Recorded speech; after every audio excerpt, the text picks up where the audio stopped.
bid'ah. Sholat id itu ya di lapangan, bukan di masjid, kan gitu. Nah, 1900-an, 1800-an, 1700-an tidak ada. Tidak ada. Jadi betul-betul gelap gulita. Betul-betul penuh dengan bid'ah. Tarekat, tasawuf, dunia sufi luar biasa. Suluk-suluk di beberapa daerah. Itu yang marak, itu yang terjadi. Dan ini membuktikan kebenaran ucapan beliau.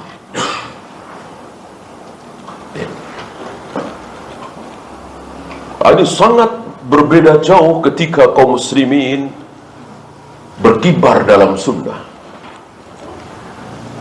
Di zaman beliau, di zaman Sufyan Ats-Tsauri, di zaman Harun Ar-Rasyid, apalagi di zaman Umar bin Abdul Aziz, justru orang-orang kafir itu yang lemah, yang dijajah oleh kaum muslimin, yang dikuasai oleh kaum muslimin. Ini terbalik. Wahia fi kitabillah, dan itu ada di kitab Allah, ada di Al-Quran. Ada di Al-Quran. Negeri yang penuh dengan bid'ah akan dilanda berbagai macam musibah, kesengsaraan, kemiskinan, dan seterusnya. Itu ada di Al-Quran. Dan kita mengalami. Oleh karena itu ketika saya kira tidak atau belum bisa dikatakan salaf 100%, tapi setidaknya lah dakwah dari Kiai Haji Ahmad Dahlan kan kembali kepada Al-Quran dan Sunnah. Dari beliaulah maka mulailah misalnya sholat id di lapangan, bukan di masjid. Kemudian mentahlilkan kematian itu bid'ah, nggak ada dari Nabi alaihi salatu wassalam. Hal seperti itu. 19 12 kan? 19 12. Walillahil hamd. Segala puji bagi Allah. 1945. Allah kalahkan Belanda, Allah kalahkan Jepang. Allah tolong kaum muslimin sehingga merdeka. Sebelumnya kan tidak ada.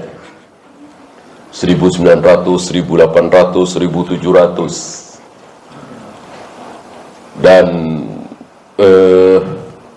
luar biasa bid'ah di hari itu. Mungkin antum pernah dengar pembahasan di beberapa pesantren, apa hukum wanita bermadhab Syafi'i dinikahi oleh laki-laki bermadhab Hanafi. Inna lillahi wa inna ilaihi raji'un. Sampai ada fikih membahas seperti itu. Pembahasan yang luar biasa rusaknya bid'ahnya. Madhab dihubungkan dengan pernikahan. Ini kan bahkan sampai ke Masjidil Haram, ya kan? Sebelum tampilnya dakwah Syekh Muhammad bin Abdul Wahab, antum masih ingat? Salat subuh 4 kali, salat duhur 4 kali, salat asar 4 kali, salat maghrib, salat isya masing-masing 4 kali. Karena masing-masing fanatik madhab. Yang bermadhab Syafi'i tidak mau bermakmum kepada imam yang bermadhab Hanafi. Yang bermadhab Hanafi tidak mau bermakmum kepada imam yang bermadhab Hambali, dan begitu seterusnya. Taqlidul a'ma. Begitu jumutnya. Itu pernah terjadi di Masjidil Haram. Oleh karena itu mengatakan bahwa apa yang ada di Masjidil Haram pasti benar. Ini yang siapa yang berani mengatakan bahwa ini benar?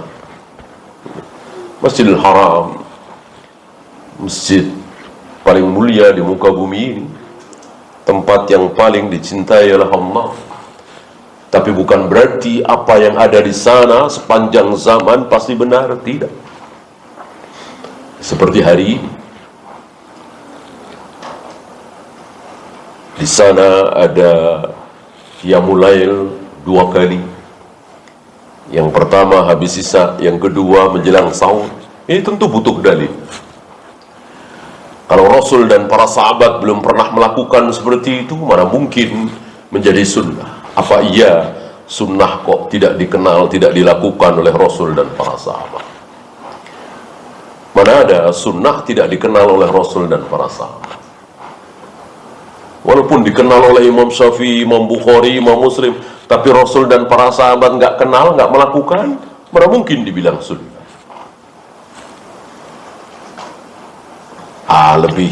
Lebih anehnya lagi, ini dilakukan di 10 malam terakhir. Ini lebih butuh dalil lagi. Apa iya Rasul dan para sahabat itu sholatnya berbeda antara malam pertama, kedua, sampai ke-20 dengan 20 ke akhir? Sholatnya berbeda, sangat-sangat butuh dalil. Kalau itikaf berbeda, iya. Sebelum itu beliau tidak itikaf. Itikafnya 10 malam terakhir. Kemudian ada kalimat Allahumma innaka afuun tuhibbul afwa fa'fu anni, misalnya, yang diajarkan oleh beliau kepada Aisyah radhiyallahu anha. Tapi bahwa malam pertama sampai malam 20 Qiyamul Lailnya sekali, malam 21 sampai akhir Qiyamul Lail 2 kali, ini sangat-sangat butuh dari apa Rasul dan para sahabat melakukan atau tidak. Nah, begitu kira-kira. Apa yang tidak pernah dilakukan oleh Rasul dan para sahabat tidak boleh kita katakan sebagai agama, sebagai kebenaran, sebagai sunnah. Ya. Qalu, murid-muridnya bertanya, murid atau sahabat dari Sufyan bin Uyainah itu bertanya, wa aina hiya min kitabillah? Di mana itu? Di surat apa, ayat berapa?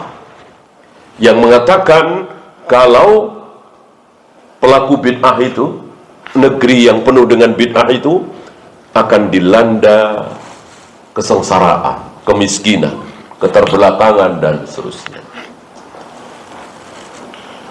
Dijawab oleh beliau di suratul A'raf ayat 152. Saya bacakan. Innal ladzina ittakhadul ijla, orang-orang yang menjadikan anak sapi. Siapa yang menjadikan anak, yang bikin anak sapi? Samiri. Apa? Ibadah. Anak sapi itu dibikin perantara ibadah. Karangan Samiri, bid'ahnya Samiri, diikuti oleh al-Yahud, orang-orang Yahudi Bani Israel. Ini sepeninggal Nabi Musa selama 40 hari. Luar biasa kebobrokan, kebiadaban Yahudi. Cuman ditinggal 40 hari, rusaknya bukan main. Sampai marah Nabi Musa sekembalinya dari Bukit Tursina, lauhnya yang penuh dengan tulisan Taurat itu dibanting, jenggot Nabi Harun dipegang, marah. Melihat orang-orang Yahudi dipimpin oleh Samiri menyembah anak sapi, menjadikan anak sapi itu sebagai perantara antara mereka dengan Allah, mendekatkan diri kepada Allah lewat al-ijl. Apa kata Allah? Sayanaluhum ghadabun min rabbihim, mereka akan mendapatkan murka dari Allah, wa zillatun fil hayatid dunya, dan akan mendapatkan kehinaan di kehidupan dunia. Bagaimana hina itu? Seperti bangsa kita itu. 100 tahun yang lalu, 200 tahun yang lalu, 300 tahun yang lalu penuh dengan kehinaan. Emas punya sendiri, perak, aluminium, barang tambang punya sendiri, diangkut ke sana, diambil oleh Belanda. Ya, di negeri sendiri dikuasai oleh bangsa asing. Gak habis pikir gitu, bisa-bisanya gitu, bisa-bisanya. Padahal kalau pakai pikiran yang sedikit wajar, normal aja ya, masa sih nggak ada pemuda hari itu? Apa terima begitu saja? Negeri sendiri, tanah air sendiri, rumah sendiri, punya sendiri, dikuasai bangsa asing, kafir lagi. Kok nggak kepikiran itu pemuda itu bawa belati, bawa apa, ketemu Belanda tusuk misalnya, ya kan? Banyakan mana sih jumlahnya? Ya, kok nggak kepikiran gitu? Yang ada terus terjajah. Kenapa? Karena Allah nggak tolong, nggak mau tolong. Ya, Allah nggak mau tolong. Kalau setahun 2 tahun barangkali 350 tahun. Berarti entah berapa ribu, berapa juta manusia yang lahir sudah dijajah Belanda sampai mati masih dijajah Belanda, kan gitu.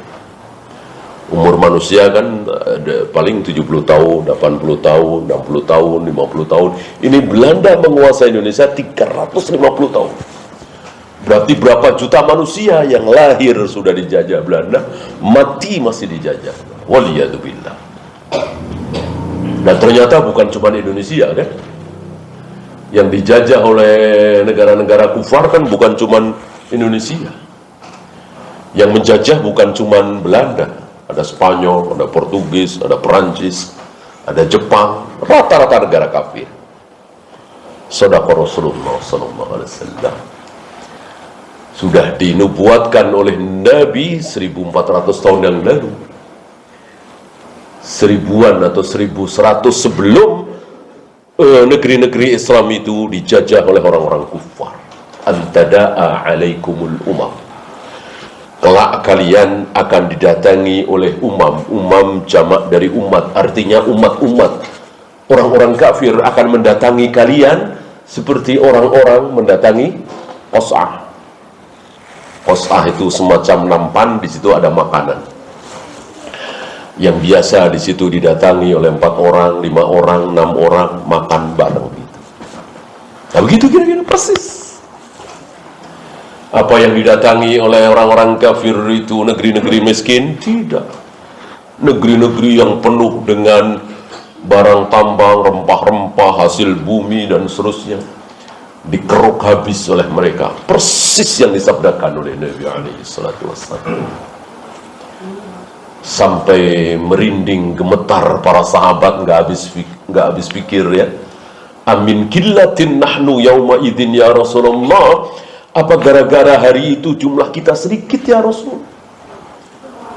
Ya, dikuasai oleh bangsa kafir seperti itu, ya wajarlah jumlah kita sedikit barangkali. Apa kata beliau? Bal antum yauma idzin katsir. Justru jumlah kalian hari itu banyak sekali, sangat banyak sekali, jauh lebih banyak dari yang menjajah. Jumlah bangsa Indonesia jauh lebih banyak dari orang-orang warga Belanda, warga Portugis, Jepang. Aneh seaneh-aneh. Dan padahal hari itu jumlah kan menentukan ya. Kan 200 tahun yang lalu, 300 tahun yang lalu kan jumlah manusia itu kan menentukan, tidak seperti sekarang. Sekarang 1000 orang nggak bawa senjata apa-apa atau pisau, dengan 1 orang bawa bom, bawa senjata canggih, mungkin menang 1 orang, 2 orang. Nah, itu sekarang. Dulu kan nggak secanggih itu senjatanya. Paling peluru keluar satu. Artinya jumlah yang banyak itu mestinya menang, tapi kalah. Ya. Bal antum yauma idzin katsir, justru jumlah kalian hari itu banyak sekali, tapi Gutha'un ka gutha'is sayl. Kalian tidak ubahnya seperti buih. Buih. Banyak yang salah menafsirkan buih. Dikiranya apa? Kaum muslimin nggak bersatu. Gitu. Kaum muslimin masih meributkan masalah-masalah khilafiyah. Usholi apa enggak, nawaitu apa enggak, 23 apa 11, kunut subuh atau enggak. Nah, itu buih katanya. Salah itu. Justru harus diributkan. Yang sunnah Nabi itu usholi apa enggak? Yang sunnah Nabi itu kunut subuh apa tidak? Sholawat nariyah itu sunnah atau tidak? Ya justru harus dibahas. Menurut mereka itu nggak usah dibahas, biar bersatu. Kaidah orang hizbi masih ingat? Nata'awanu fi makhtalafna, nata'awanu fi mattafaqna. Mari kita bertolong-tolongan dalam hal yang kita sepakati, dan mari kita saling memaafkan untuk hal yang kita tidak sepakat. Pakai usholi atau tidak kan banyak yang nggak sepakat, beda, udah saling memaafkan. Orang mati ditahlilkan atau tidak kan nggak sepakat, udah nggak usah dibahas, saling memaafkan. Rusak sunnah Nabi alaihi salatu wassalam. Mau diapakan sabda Nabi, addu 'alaiha bin nawajid. Gigitlah sunnahku dan sunnah para sahabatku dengan gigi geraham. Mau diapakan? Nggak dibahas, gimana dikatakan menggigit, orang nggak dibahas.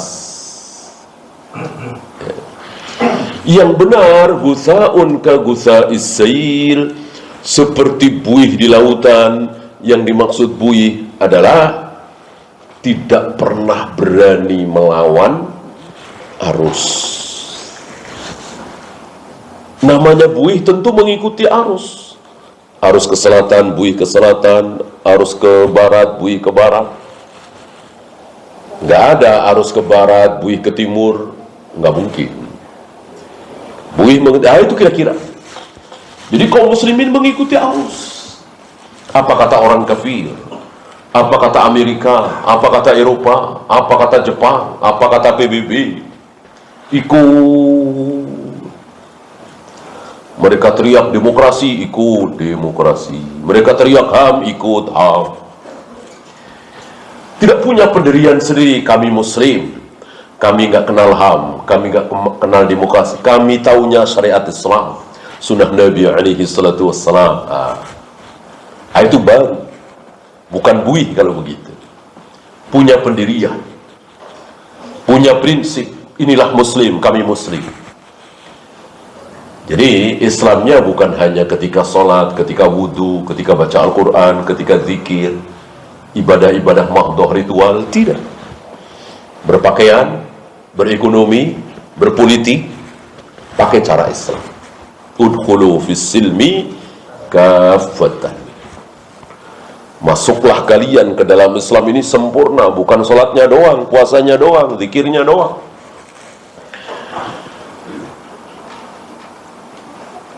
Pakai cara riba seperti ini, cara Islam atau bukan? Termasuk. Hari ini kita saksikan sholat, zikir, berjamaah, berpuasa, dan seterusnya. Begitu berbisnis penuh dengan riba. Begitu berpolitik, mengikuti politiknya orang-orang Yahudi dan Nasrani.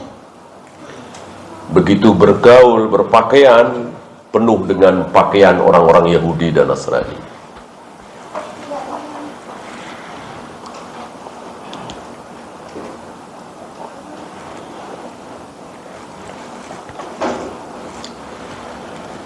Qalu, murid-muridnya bertanya lagi.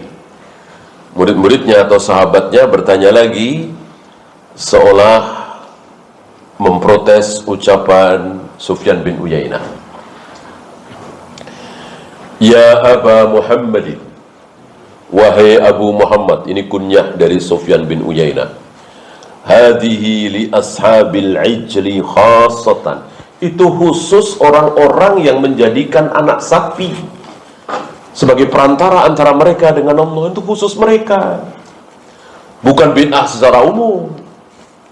Kata murid-muridnya, kata sahabatnya, khusus anak sapi. Bukan umum apa saja orang disebutnya cuman al-ijl. Dijawab oleh beliau, kalla, tidak. Utlu ma ba'daha, coba baca terusannya. Ini seorang alim jeli, seorang alim tidak sepotong-potong bawa dalil. Beda dengan orang jahil, jauh dari ilmu, sepotong-sepotong. Ambil contoh misalnya, balighu anni walau ayatan, itu saja sepotong. Padahal hadis itu ada terusannya 2 kalimat lagi. Wa hadithu an bani Israila wala haraj wa man kadiba alayya muta'ammidan falyatabawwa maq'adahu minan nar. Ada 3 kalimat di hadis itu. Cuman sampai kepada masyarakat, cuman satu saja yang awal. Balighu anni walau ayat. Sampaikan yang dariku walaupun 1 ayat. Dengan kalimat ini, maka siapapun kita harus menyampaikan, katanya. Mau berilmu, mau tidak, mau tahu kaidah bahasa Arab, kaidah tafsir, kaidah hadis, apa tidak, udah sampaikan. Padahal kalau baca kalimat berikutnya, dia akan takut, dia akan berhati-hati, dia akan berpikir lebih baik saya diam daripada menyampaikan. Karena ancamannya berat. Wal yatabawa maq'adahu minan nar. Siap-siaplah duduk di atas api neraka. Berani menyampaikan ilmu padahal dia tidak punya ilmu. Mengerikan. Oleh karena itu Ibnu Abi Layla mengatakan, aku bertemu dengan 130 sahabat, rata-rata Ansor. 130 di masjid ini, di Masjid Nabawi. Berarti ini tabi'in yang agak akhir ya. Bertemu dengan 130 sahabat. Yang lainnya bertemu dengan 1000 sahabat, 2000 sahabat. Sahabat kan 100.000 lebih. Ini cuman kebagian 130-an sahabat. Ngobrol, ya kan? Nanya-nanya, bergaul hampir setiap hari, 130. Beliau mengatakan, semua sahabat yang 130 yang pernah ngobrol dengan Nabi, mendengar suara Nabi, sholat di belakang Nabi, jihad bersama Nabi, makan bareng Nabi, itu tidak rebutan ngomong. Mereka senang ketika terwakili oleh yang lain. Dia senyum, ya. Tidak rebutan tampil. Tidak seperti kita, rebutan tampil. Jadi kalau sudah ada yang menyampaikan, senang gitu. Bukan rebutan.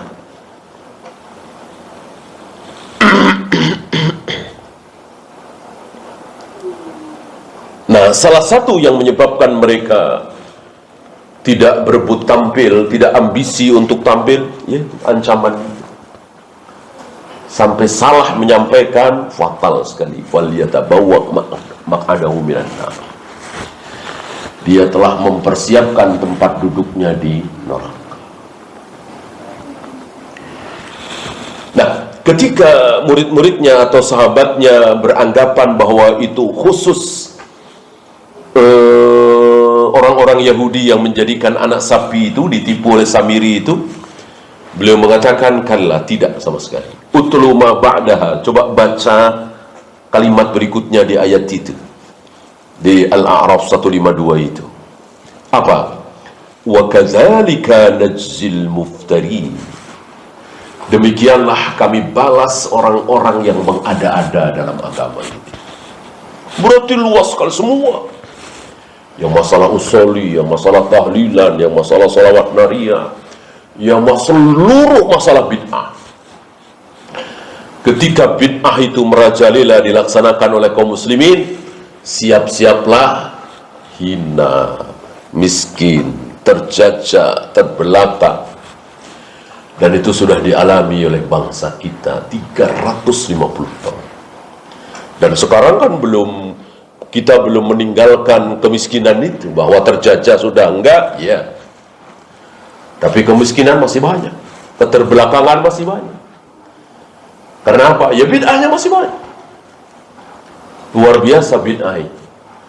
Nah, tapi suara-suara yang mengajak kaum muslimin kepada sunnah kan sudah mulai. Walaupun penuh dengan tantangan, penuh dengan cacian, hujatan, makian, ya. Dan wajib bagi kita untuk bersabar. Wajib. Memang harus melewati masa-masa seperti ini. Bahwa kejayaan Islam yang akan dipimpin oleh seseorang yang bernama Muhammad bin Abdullah. Nabi mengatakan namanya seperti namaku dan nama ayahnya seperti ayahku. Berarti jelas namanya adalah Muhammad bin Abdullah, yang bergelar Al-Mahdi atau Imam Mahdi. Nah, bagaimana keadaan kaum muslimin di kala itu? Penuh dengan sunnah. Bid'ah tenggelam, sunnah berkibar. Seandainya hari itu, seandainya Imam Mahdi Muhammad bin Abdullah tampil memimpin kaum muslimin di saat kaum muslimin penuh dengan bid'ah seperti sekarang misalnya, maka apa yang terjadi? Maka apa yang akan terjadi? Yang terjadi adalah beliau berperang dengan kaum muslimin. Kan beliau ahlus sunnah, beliau cucu dari Hasan, otomatis cucu dari Nabi SAW. Faham sunnah, kenal sunnah. Tidak mungkin beliau biarkan bid'ah merajalela. Udah, yang penting Islam, kita bersatu sajalah melawan orang-orang kafir. Enggak mungkin, tidak mungkin. Tentu beliau akan benahi, akan dakwai. Nah, ketika didakwai, apa mereka terima? Sementara itu dari guru-guru mereka, dari kiai mereka, mereka dapat dari kecil. Maka yang ada adalah perseteruan, setidaknya debat sengit antara umat ini dengan Imam Mahdi. Nggak ada riwayat seperti itu. Nggak ada riwayat seperti itu. Dengan demikian kita pastikan di saat beliau tampil kelak, kaum muslimin sudah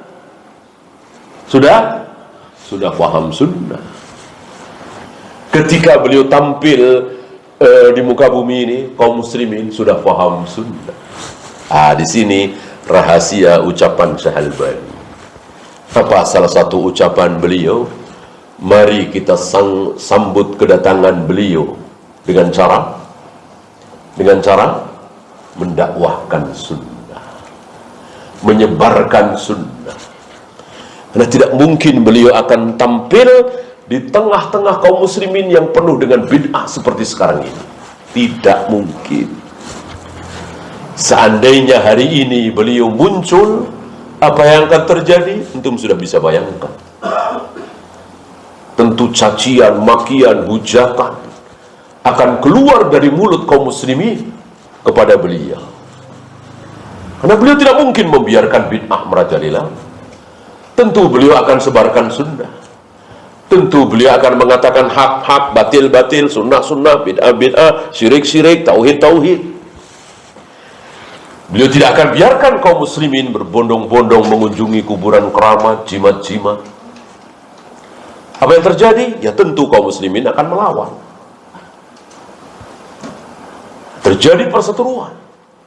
Sementara nggak ada riwayat sabda Nabi SAW bahwa Imam Mahdi kelak pertama kali tampil awalnya berseteru dulu dengan kaum muslimin.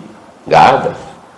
Artinya sudah bisa disimpulkan, ketika beliau tampil memimpin kaum muslimin sudah siap dengan sunnah. Berarti kedatangan beliau diawali oleh dai-dai sunnah, dai-dai salaf. Mau gak mau, pasti insya Allah. Bukan diawali oleh dai-dai bid'ah, para tokoh-tokoh sufi, tasawuf, tarekat, nggak mungkin. Kalau diawali oleh ahlul bid'ah seperti itu, ya tadi yang terjadi akan berseteru dengan beliau. akan berperang dengan beliau. Sementara tidak ada riwayat seperti itu. Maka tepatlah ucapan beliau Syekh Albani bahwa kita sambut kedatangan beliau dengan mendakwahkan sunnah. Ya. Ada yang mengatakan beliau adalah orang terakhir. Orang pertama siapa? Umar bin Abdul Aziz. Orang kedua siapa? Imam Syafi'i. Ini berdasarkan ucapan Imam Ahmad dalam memahami sabda Nabi alaihi salatu wassalam bahwa Allah akan membangkitkan seorang, bisa juga 2 orang, 3 orang, setiap 100 tahun sekali. Nah, Imam Ahmad mengatakan 100 tahun pertama siapa? Umar bin Abdul Aziz.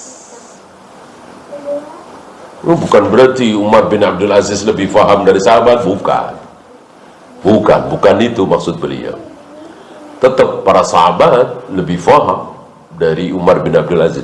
Maksudnya sebelum beliau tampil kan penuh dengan ada banyak kesalahan. Jahmiyah sudah ada kan, Rafidah sudah ada ya kan, Qadariyah sudah ada kan, zaman Ali bin Abi Thalib saja sudah ada. Dihancurkan oleh beliau. Kan beliau nggak lama kan memimpin kaum muslimin.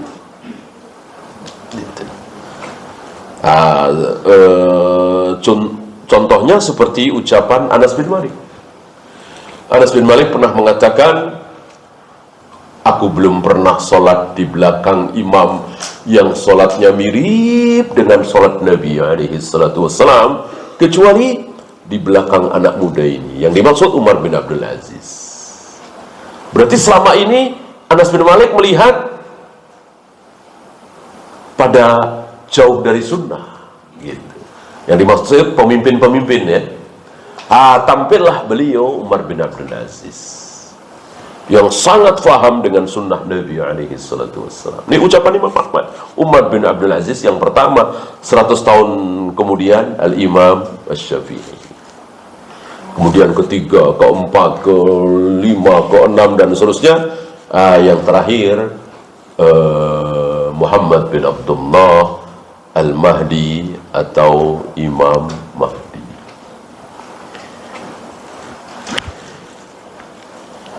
Fahiya likulli muftarin wa mubtadi'in ila yaumil qiyamah. Al-Imam Sufyan bin Uyainah menegaskan, itulah seluruh ahlul bidah sampai hari kiamat. Orang semua yang mengada-ada dalam agama akan bernasib seperti itu. Dan kita saksikan ya. Untuk bisa bedakan negeri yang berkibar sunnahnya dengan negeri yang penuh dengan bid'ah, walaupun sama-sama mayoritas Islam, walaupun sama-sama mayoritas penduduknya muslim, mungkin sama-sama 100% atau mungkin sama-sama 99%. Yang satu sunnah, yang satu bid'ah, jauh keadaannya. Shadaqa Rasulullah sallallahu alaihi wasallam.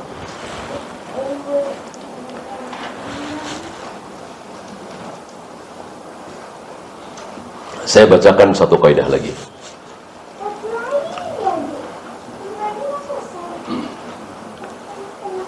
Lam tazhar al-fahishatu fi qaumin qattu hatta yu'linu biha. Setiap kali tampak kekejian, fahisyah,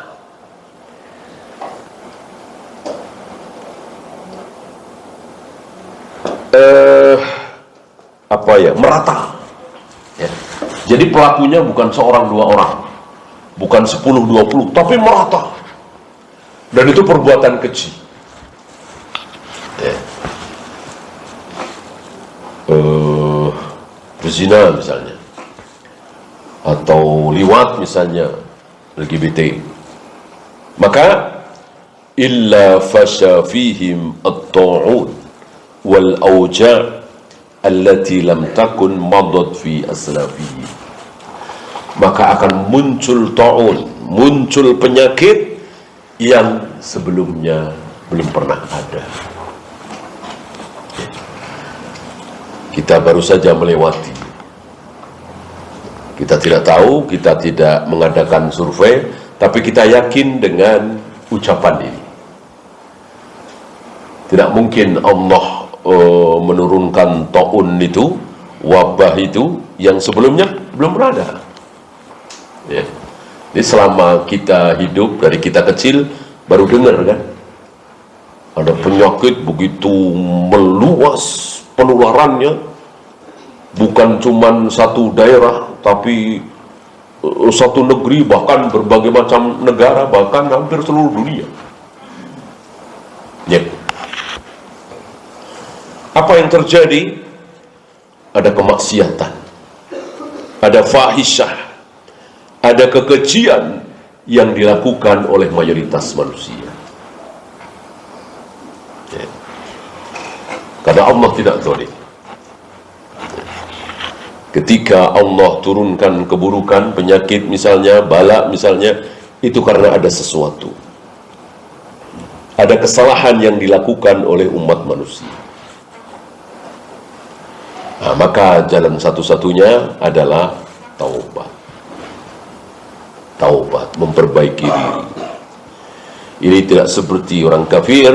Orang kafir fokus itunya. Gimana cara berzina, minum khamr, berjudi, LGBT, nggak dibahas oleh mereka. Nggak ada hubungannya katanya. Gimana caranya supaya tidak menular? Begini, begitu, APD, segala macam. Nggak dibahas kemaksiatan. Karena mereka tidak kenal wahyu. Mereka tidak kenal Allah, tidak kenal Rasulullah. Kita kenal. Kita yakin dengan qala Allah wa qala Rasul. Maka walillahil hamd, banyak dari kita yang tidak terlalu takut dengan hal-hal seperti itu, justru takutnya dengan dosa. Nah, maka terbalik ya, ketika kemudian takut dengan virus itu, lalu malah masjid-masjid ditutup, sholat berjamaah tidak ada, sholat Jumat diliburkan. Ini kan terbalik, sangat terbalik. Sementara banyak sekali di beberapa daerah yang campur aduk dari mereka, nggak apa-apa. Bagaimana kemudian kita ketakutan dengan virus itu sampai menutup masjid, tidak ada sholat jamaah, tidak ada sholat Jumat, tidak ada sholat tarawih waktu itu? Kan kebalik. Yang mestinya kita kembali kepada Allah, bertaubat, memohon ampun kepada Allah dengan melakukan berbagai macam ketaatan. Salah satu ketaatan terbesar adalah sholat berjamaah di masjid, apalagi sholat Jumat. Malah ditutup. Maka apa yang terjadi? Semakin banyak, semakin banyak, semakin banyak. Wallahu a'lam. Ya, itu saja. Kembali itikaf. Sebelum ditutup, barangkali ada pertanyaan.